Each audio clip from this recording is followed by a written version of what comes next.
Hello everyone, আসসালামু আলাইকুম। তোমার চলে আসলাম ছোট্ট একটি ভিডিও নিয়ে। আজ আমি রান্না করব তেলাপিয়া মাছ, যেটা হচ্ছে জাতীয় মাছ।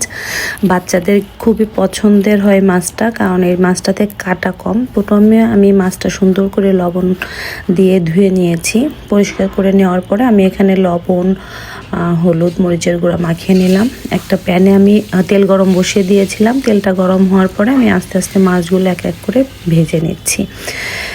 যেহেতু অনেক বড় মাছ, তো নরম ছিল, ভাজতেছিলাম খুবই সাবধানে, উল্টে দিচ্ছিলাম যাতে ভেঙে না যায়।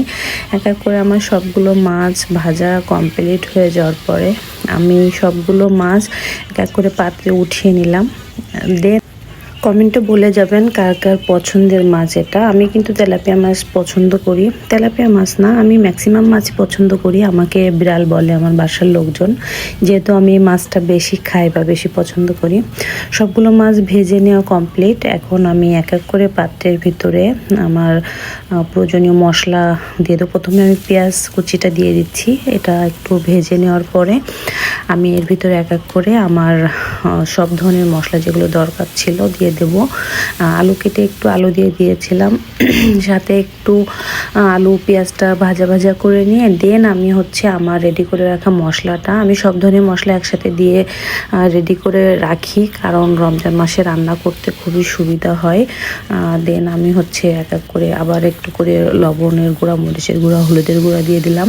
দেন পানি দিয়ে আমি সুন্দর করে এটাকে কষিয়ে নেব। একটা সুন্দর গ্রেভি যখন তৈরি হয়ে যাবে তখন আমি এর ভিতরে টমেটো, কাঁচামরিচ দিয়ে একটু ঢাকা দিয়ে রাখবো।